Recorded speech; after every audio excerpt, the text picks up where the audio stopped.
जी को हम कोटि कोटि प्रणाम करते हैं।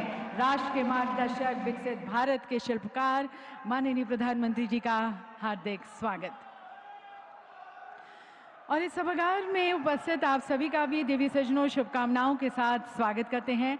और आज हिमालय की चोटियां भी गर्व के साथ मुस्कुरा रही हैं और गंगा की लहरों में तो उत्सव का संगीत है, क्योंकि आज हमारे देवभूमि उत्तराखंड के 25 वर्षों की स्थापना पर यह विशेष उत्सव आयोजित किया जा रहा है। एक ऐसी यात्रा जहां पर परंपरा ने प्रगति का हाथ थामा और श्रम ने स्वाभिमान को सुसज्जित किया। देवी सजनों, हमारी ये रजत जयंती समारोह केवल वर्षों का उत्सव नहीं, बल्कि हमारे उत्तराखंड के विकास का, हमारे उत्तराखंड की संस्कृति सभ्यता का और जनशक्ति का उत्सव है। और इसमें हमें माननीय प्रधानमंत्री जी का आशीर्वाद मिल रहा है। तो आप सभी की तरफ से मैं निवेदन करती हूँ हमारे माननीय मुख्यमंत्री जी से कि आप माननीय प्रधानमंत्री जी का अभिवादन करें, उन्हें शॉल भेंट कर। और देवी सजनों, आप सभी से भी निवेदन है कि आप सभी की तालियों के बीच हम माननीय प्रधानमंत्री जी का अभिवादन करते हैं, स्वागत करते हैं, धन्यवाद करते हैं हमारी इन खुशियों में हमारे साथ सम्मिलित होने का, हमें अपना आशीर्वाद देने का। और अब देवी सजनों, हमारी आस्था, हमारी श्रद्धा का प्रतीक ओमकारेश्वर ऊखीमठ का मंदिर का एक मॉडल माननीय प्रधानमंत्री जी को भेंट किया जा रहा है। केदारनाथ धाम का शीतकालीन गद्दी स्थल। और अब देवी सजनों, एक विशेष स्मृति चिन्ह उत्तराखंड उदय माननीय प्रधानमंत्री जी को भेंट किया जाएगा। ये विशेष स्मृति चिन्ह केवल एक मेमेंटो नहीं, बल्कि ये समर्पण और कृतज्ञता का प्रतीक है, जो हर उत्तराखंडी की तरफ से कृतज्ञता का प्रतीक है। यहाँ पर माननीय प्रधानमंत्री जी की तरफ अपने यशस्वी प्रधानमंत्री जी को भेंट किया जा रहा है। ये स्मृति चिन्ह देवी सजनों, देवभूमि की धड़कनों से निकली एक भावपूर्ण धन्यवाद राष्ट्र निर्माता योग दृष्टा को। बहुत बहुत धन्यवाद। और अब देवी सजनों, आप सभी की विशेष तालियों के बीच मैं आमंत्रित करती हूँ हमारे माननीय मुख्यमंत्री आदरणीय श्री पुष्कर सिंह धामी जी को उनके उद्बोधन के लिए।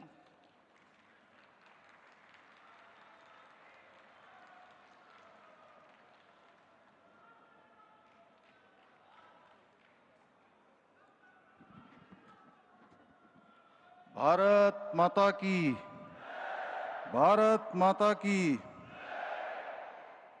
मंच पर विराजमान हमारे पथ प्रदर्शक, हिमालय जैसी दृढ़ता और गंगाजल सी पवित्रता वाले व्यक्तित्व के स्वामी, मां भारती के तपस्वी सपूत तथा विश्व के सर्वाधिक लोकप्रिय नेता आदरणीय प्रधानमंत्री श्री नरेंद्र मोदी जी,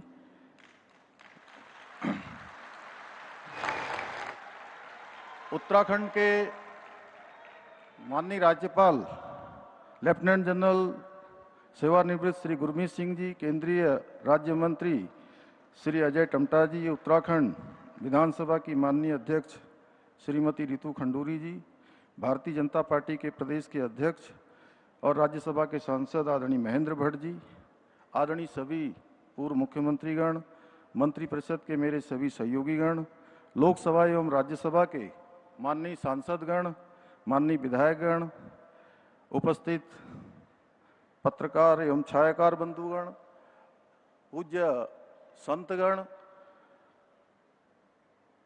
तथा आदरणीय प्रधानमंत्री जी को सुनने के लिए आए हुए दूर दूर से पधारे सभी हमारे श्रद्धेय भाइयों बहनों का मैं द्रोण नगरी देहरादून में हार्दिक स्वागत करता हूं, आप सबका अभिनंदन करता हूं।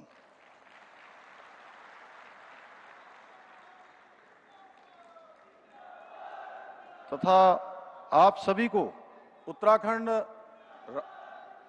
राज्य स्थापना दिवस और रजत जयंती पर्व की हार्दिक बधाई एवं शुभकामनाएं देता हूं। मैं आज के इस ऐतिहासिक अवसर पर बाबा केदारनाथ जी, भगवान बद्री विशाल जी, पूर्णागिरी मैया, गोलजू देवता, महासू महाराज सहित देवभूमि के समस्त देवी देवताओं से प्रार्थना करता हूं कि हमारे राष्ट्र ऋषि आदरणीय प्रधानमंत्री जी को सदैव स्वस्थ रखें, उन्हें दीर्घायु प्रदान करें और उनके सक्षम एवं दूरदर्शी नेतृत्व में राष्ट्र इसी प्रकार निरंतर विकास और प्रगति के पथ पर अग्रसर हो। साथ ही में देश की रक्षा के लिए अपना सर्वोच्च बलिदान देने वाले हमारे वीर जवानों एवं उत्तराखंड राज्य निर्माण के लिए अपना सर्वस्व निछावर कर देने वाले सभी अमर बलिदानियों एवं राज्य आंदोलनकारियों को भी श्रद्धापूर्वक नमन करता हूं। यह हम सभी उत्तराखंड वासियों का सौभाग्य है कि आज हमारे राज्य स्थापना के स्वर्णिम 25 वर्ष पूरे होने के ऐतिहासिक अवसर पर हमें देश के यशस्वी प्रधानमंत्री जी का सानिध्य प्राप्त हो रहा है। हमारे शास्त्रों में कहा गया है, राजा धर्मस्य कारणम, अर्थात राजा ही धर्म का कारण और रक्षक होता है। जब राजा धर्म परायण होता है तब राज्य में सबका कल्याण होता है। आदरणीय प्रधानमंत्री जी, ये सूत्र आपके दिव्य, प्रेरणादायी और कर्मनिष्ठ व्यक्तित्व का साक्षात प्रतिबिंब है। आज आपके नेतृत्व में देश में असंभव लगने वाले कार्य भी संभव हुए हैं।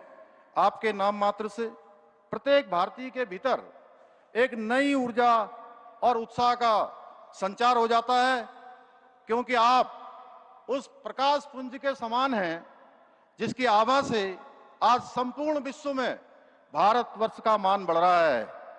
आपने प्रत्येक भारतीय के मन में यह विश्वास जगाया है कि आज का नया भारत किसी से कम नहीं है। आपके सशक्त नेतृत्व में हमारी तीनों सेनाओं ने ऑपरेशन सिंदूर के द्वारा दुश्मन के जहरीले दांतों को जबड़े सहित निकालकर यह बात पूरे विश्व के सामने स्पष्ट कर दी है। आदरणीय प्रधानमंत्री जी, भारत रत्न परम श्रद्धेय अटल बिहारी वाजपेयी जी के द्वारा पुष्पित और पल्लवित हमारा उत्तराखंड आपके भारतवर्ष को 2047 तक विकसित राष्ट्र बनाने के संकल्प की सिद्धि के लिए, विकसित भारत के लिए, विकसित उत्तराखंड के मंत्र को लेकर एक समृद्ध और आत्मनिर्भर प्रदेश बनने की दिशा में निरंतर अग्रसर है। आज राज्य में सड़क, शिक्षा, स्वास्थ्य, रेल एवं हवाई कनेक्टिविटी, सीमांत क्षेत्रों का विकास सहित सभी महत्वपूर्ण क्षेत्रों से जुड़े इंफ्रास्ट्रक्चर को मजबूत करने के साथ ही आपके मार्गदर्शन एवं सहयोग से लागू की जा रही कई नीतियों और योजनाओं के माध्यम से अंत्योदय के लक्ष्य को साकार करने की दिशा में लगातार काम किया जा रहा है। साथ ही हमारे राज्य ने आपके प्रेरणादायी नेतृत्व में ग्लोबल इन्वेस्टर समिट, विश्व स्तरीय G20 सम्मेलन, बैठकों सहित 38वें राष्ट्रीय खेलों के भव्य आयोजनों द्वारा बदलते उत्तराखंड की सुनहरी तस्वीर को विश्व पटल पर रेखांकित करने का प्रयास किया है।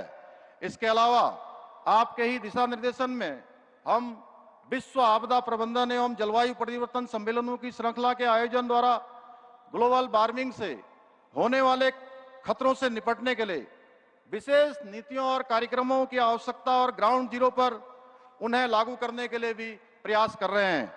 आदरणीय प्रधानमंत्री जी, केदारनाथ की त्रासदी हो, सिलक्यारा टनल हादसा हो, जोशीमठ में भूधसा हो या वर्षा काल के समय या इस वर्ष हुई भयंकर आपदा हो, समय समय पर आने वाली प्राकृतिक आपदाओं के समय आपने प्रत्येक विपदा के दौरान संवेदनशीलता के साथ उत्तराखंड की जनता का आगे बढ़कर साथ दिया है, हमेशा हमारा उत्साहवर्धन किया है, हमें हमेशा प्रोत्साहित किया है। आपके स्नेहपूर्ण सहयोग और मार्गदर्शन से उत्तराखंड कठिनाइयों से उभरकर एक नई शक्ति, नए संकल्प और नई ऊर्जा के साथ आगे बढ़ रहा है।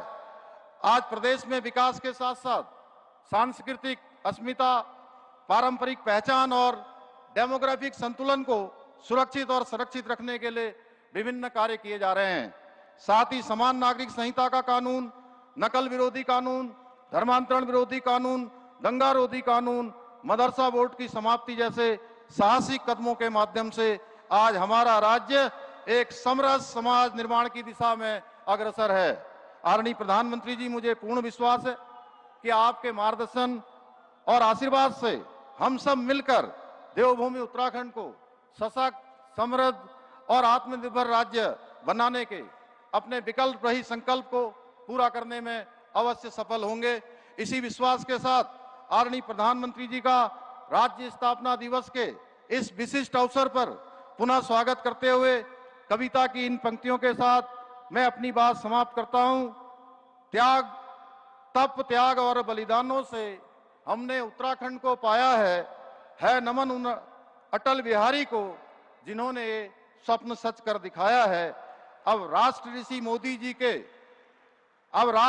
मोदी जी ने यहाँ विकास का दीप जलाया है और देवभूमि के गौरव को पुनः शिखर तक पहुंचाया है, देवभूमि के गौरव को पुनः शिखर पर पहुंचाया है। बहुत बहुत धन्यवाद।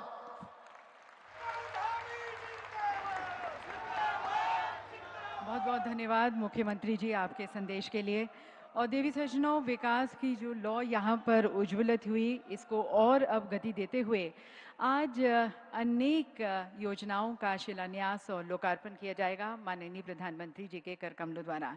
मैं माननीय प्रधानमंत्री जी से निवेदन करती हूँ कि आप कृपया रिमोट का बटन दबाकर इन विकासपरक परियोजनाओं का शुभारंभ करें।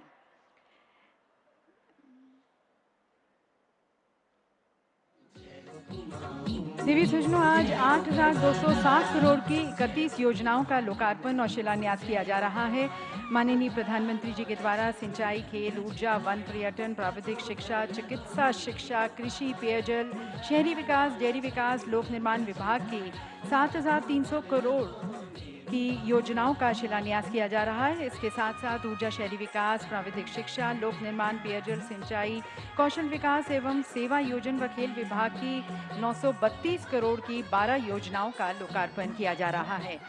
शिलान्यास की जाने वाली योजनाओं में से कुछ प्रमुख हैं। सिंचाई विभाग की सौंग बांध पेयजल परियोजना, जमरानी बांध पेयजल परियोजना, ऊर्जा विभाग की पिटकुल परियोजना और खेल विभाग द्वारा चंपावत में महिला स्पोर्ट्स कॉलेज स्थापित किया जाएगा। लोकार्पण किए जाने वाली योजनाओं में से कुछ प्रमुख: पेयजल में पंपिंग योजनाएं, राजकीय पॉलिटेक्निक भवनों का निर्माण, देहरादून में बाढ़ सुरक्षा कार्य और बिंदाल पुरकुल में ट्रांसमिशन लाइन का निर्माण। ये सभी योजनाएं न केवल लोगों के जीवन स्तर में सुधार लाएंगी बल्कि रोजगार, सुविधा और सस्टेनेबल विकास को भी नई दिशा देंगी।